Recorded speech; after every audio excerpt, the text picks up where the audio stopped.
सुप्रभात बच्चों। आज तिथि है 20/10/2020। कार्यपत्रक है 8। विषय है हिंदी। पाठ है बस की यात्रा। बेटा ये कार्यपत्रक 8 कक्षा 8 के लिए है। विद्यार्थी का नाम सबसे पहले आप लोग यहाँ पे अपना नाम लिखेंगे, फिर कक्षा अध्यापक का नाम लिखेंगे, अपने क्लास टीचर का नाम लिखेंगे। बेटा इससे पहले हम कार्यपत्रक जो 8 से पहले आए थे उनमें हम कौन सी यात्रा पे निकले थे? बस की यात्रा पे। तो आज भी हम कार्यपत्रक 8 में बस की यात्रा पे ही आगे चलेंगे।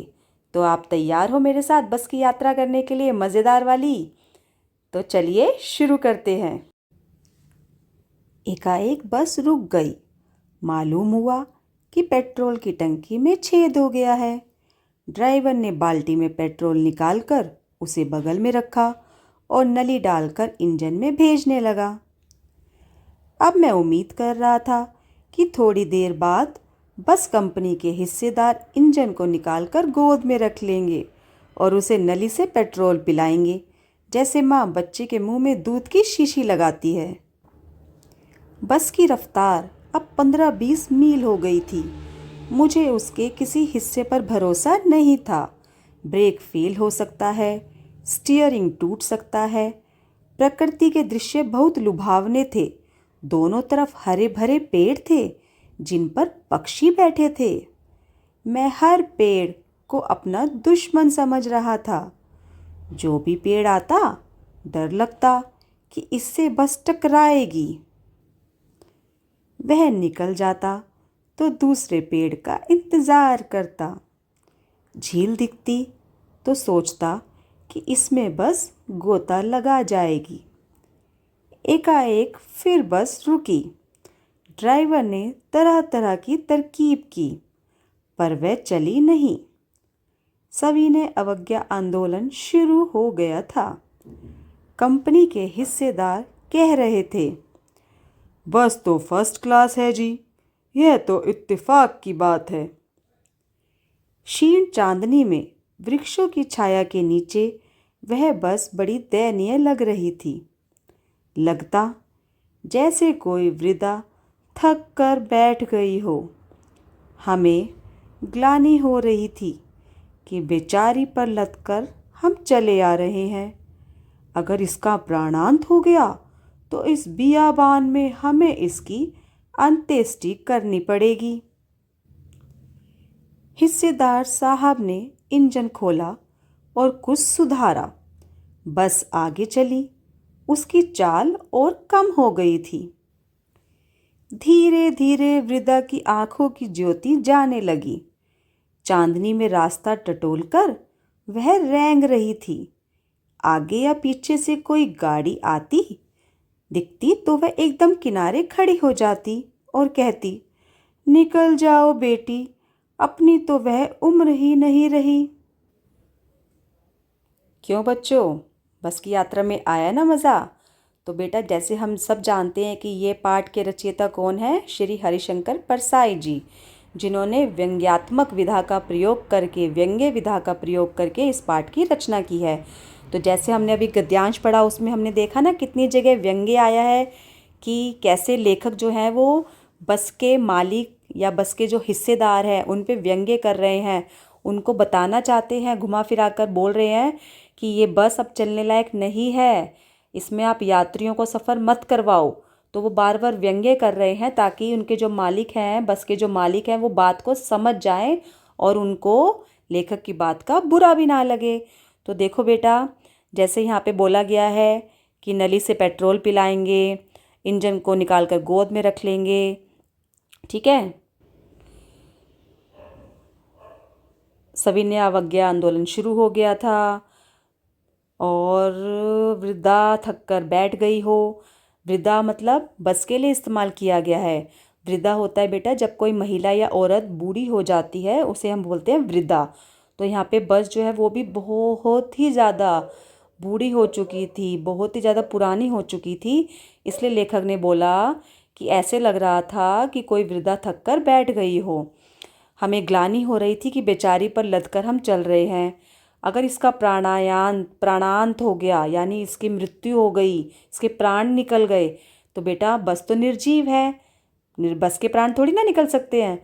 लेकिन यहाँ पे देखो, प्राणांत यानी प्राण निकल जाना, तो लेखक ने यहाँ पे व्यंग्य किया है कि बस अगर बिल्कुल ही बैठ गई, बिल्कुल ही नहीं चल पाई, उसके प्राण ही निकल गए, तो इस बियाबान, इस सुनसान जगह में उसकी अंत्येष्टि करनी पड़ेगी, यानी उनका अंतिम क्रियाक्रम करना पड़ेगा। क्या बस का अंतिम क्रियाक्रम होता है बेटा? नहीं होता ना, बस तो निर्जीव है, वो तो सजीव चीज़ों का होता है। लेकिन यहाँ पे व्यंग्य किया गया है।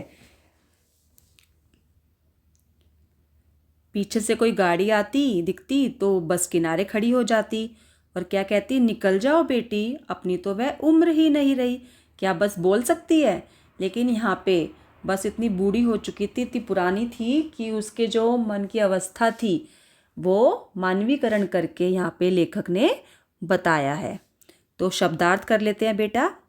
आप देखेंगे कि आपको पीले रंग से कुछ शब्दों को चिन्हित किया गया है, दिख रहा है ना बेटा आपको?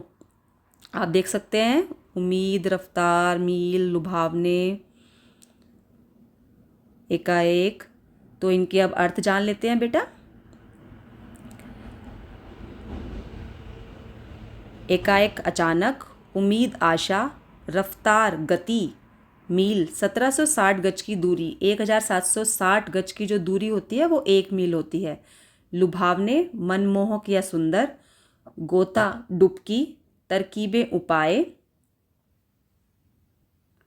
क्षीण यानी कमज़ोर, दयनीय बेचारी, ग्लानि खेद, प्रणांत मरना, बियाबान सुनसान, अंत्येष्टि अंतिम क्रियाक्रम, टटोलकर ढूंढकर, रेंग बहुत धीरे धीरे। बस रेंग रही थी ना, यानी बस बहुत धीरे धीरे चल रही थी। तो बच्चों, ये बस की यात्रा कैसी लग रही है आप सबको? मज़ा आ रहा है ना इस यात्रा पे? तो अब इस गद्यांश के आधार पर निम्नलिखित प्रश्नों के उत्तर दीजिए। पहला प्रश्न है बेटा, बस अचानक रुक क्यों गई? तो क्यों रुकी थी बस बेटा? इसका उत्तर हो सकता है, बस अचानक इसलिए रुक गई थी क्योंकि बस की पेट्रोल की टंकी में क्या हो गया था? छेद हो गया था, बिल्कुल सही। और इंजन खराब हो गया था, ठीक है, इसलिए बस जो है वो अचानक रुक गई थी। तो आप सब बच्चे इसका उत्तर लिख सकते हैं ना बेटा? शाबाश। दूसरा प्रश्न देखेंगे बेटा, लेखक को किस पर भरोसा नहीं था और क्यों? तो बेटा लेखक को बस के किसी भी हिस्से पर भरोसा नहीं था, क्योंकि उसने सोच लिया था कि कभी भी बस के ब्रेक फेल हो सकते हैं, स्टीयरिंग टूट सकता है, क्योंकि बस तेजी नहीं पकड़ रही थी, बस की जो गति थी वो भी बहुत धीरे हो गई थी, वो दौड़ ही नहीं पा रही थी और ड्राइवर परेशान था। इसलिए लेखक को बस के किसी भी हिस्से पर या पूरी बस पर भरोसा नहीं था। उसे नहीं था कि ये बस हमें हमारी मंजिल तक पहुंचा पाएगी। तीसरा प्रश्न देखेंगे, लेखक हर पेड़ को अपना दुश्मन क्यों समझ रहा था? तो बेटा लेखक हर पेड़ को अपना दुश्मन इसलिए समझ रहा था क्योंकि उसे डर था कि बस जो है वो किससे टकरा जाएगी? पेड़ से। हाँ जी बेटा, बिल्कुल सही। जो भी रास्ते में पेड़ आता, लेखक को लगता कि ओए कभी हमारी बस इस पेड़ से ना टकरा जाए, और बस टकरा जाएगी तो क्या होगी? दुर्घटना, और उनको नुकसान पहुंच सकता था। इसलिए जब भी रास्ते में कोई पेड़ आता, लेखक को वो अपना दुश्मन जैसा लगता और लेखक को लगता कि भगवान बस हमें इस पेड़ से हमारी रक्षा कर दो। प्रश्न 4 देखेंगे बेटा, लेखक ने बस को बेचारी क्यों कहा? लेखक को बस बेचारी जैसी लग रही थी ना, उसको बहुत दया आ रही थी बस के ऊपर। लेखक ने बस को बेचारी इसलिए कहा क्योंकि उसे ग्लानि हो रही थी, उसे खेद हो रहा था कि बस इतनी वृद्ध अवस्था में है, इतनी बूढ़ी हो चुकी है और इतने सारे लोग उस पर सफ़र कर रहे हैं, क्योंकि बस बहुत ही जर्जर अवस्था में थी और बहुत पुरानी हो चुकी थी। इसलिए लेखक ने बस को बेचारी कहा। जब कोई इंसान बूढ़ा हो जाए और उससे काम करवाया जाए तो हमें वो बेचारा लगता है ना, इसलिए लेखक को भी बस बेचारी लग रही थी क्योंकि वो इतनी जर्जर अवस्था में थी, इतने सालों से वो सफ़र करवा रही थी लोगों को और फिर भी वो चले जा रही थी। तो लेखक को इसलिए उस पर दया आ रही थी और लेखक को बस बेचारी लग रही थी, इसलिए लेखक ने बस को बेचारी कहा। ठीक है बेटा, तो आप अभी तक सारे प्रश्नों के उत्तर समझ पा रहे हैं ना, और अच्छे से उत्तर दे दोगे सारे प्रश्नों के? शाबाश बच्चों। अगला प्रश्न देखेंगे बेटा, प्रश्न नंबर 5। बस की तुलना वृद्धा से क्यों की गई है, अपने शब्दों में लिखिए। सबसे पहले तो वृद्धा बेटा, वृद्धा हम स्त्रीलिंग में इस्तेमाल करते हैं, ठीक है। जैसे कोई महिला या औरत जब बूढ़ी हो जाती है, जब उसकी उम्र ज़्यादा हो जाती है, हम उसे बोलते हैं वृद्धा। तो इसका उत्तर देखेंगे बेटा, आपको वैसे इसका उत्तर अपने शब्दों में लिखना है, लेकिन मैं आपको थोड़ा सा यहाँ पे उदाहरण के रूप में बता रही हूँ।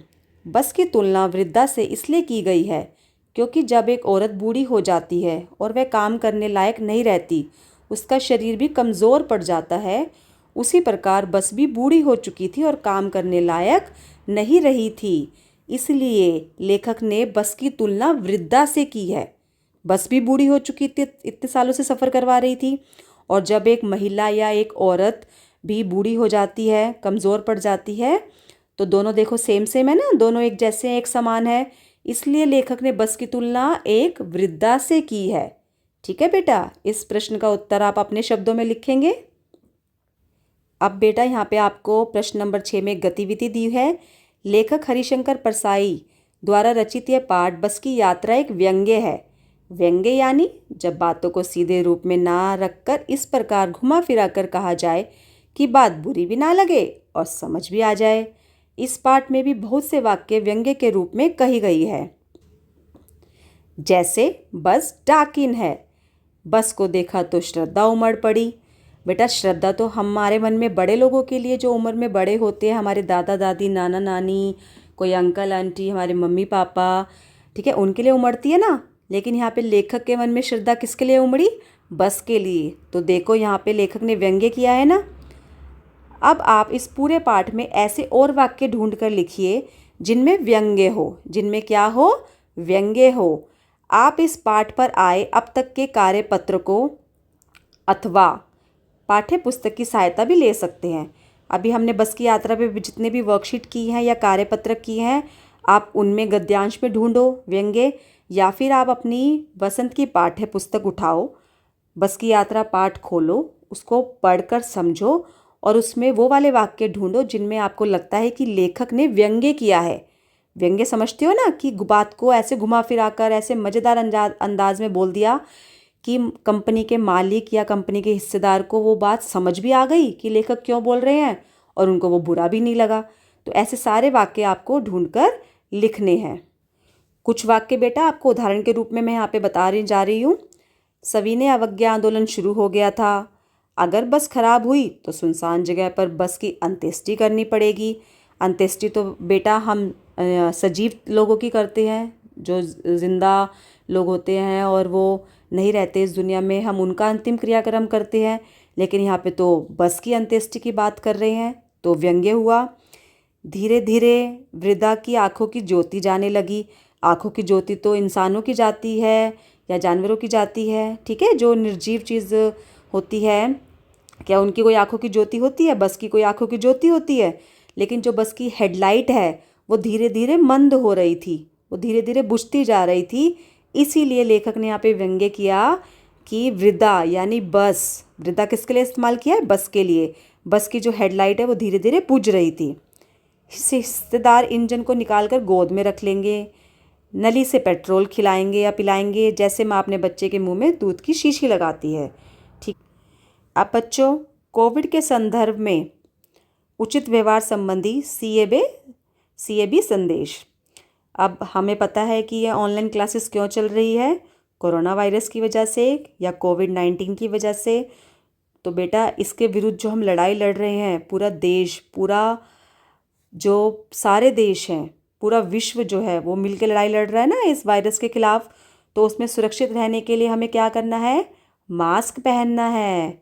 हाँ जी बेटा, क्या पहनना है? मास्क। बिना मास्क के हमें घर से बाहर नहीं निकलना। हाथों को सैनिटाइज करना है, बार बार हाथों को धोते रहना है। 2 गज की या 6 फीट की दूरी बनाकर लोगों से बात करनी है, मिलना जुलना है। आप देख रहे हो यहाँ पे आपको दिखाया गया कि जब एक व्यक्ति मास्क पहनता है तो वायरस उसकी नाक या मुंह के माध्यम से उसके शरीर के अंदर नहीं जा पाता, इसलिए वो व्यक्ति इस वायरस से बच सकता है। तो हम सबको भी इस वायरस से बच के रहना है, सुरक्षित रहना है। तो मुझे पूरी उम्मीद है बेटा सबको कार्यपत्रक 8 समझ आ गया होगा और ये बस की यात्रा को आप बहुत इंजॉय कर रहे हैं, बस की यात्रा का आनंद ले रहे हैं ना बेटा। लेखक और उसके दोस्तों के साथ साथ हम भी इस बस की यात्रा का खूब आनंद ले रहे हैं। ठीक है, तो आप सारे प्रश्नों के उत्तर कर लेंगे और अपने हिंदी विषय के ग्रुप में आप काम को कर कर फोटो खींच कर आप आज की आज ही यानी 20 तारीख को ही अपने काम को भेज देंगे। धन्यवाद।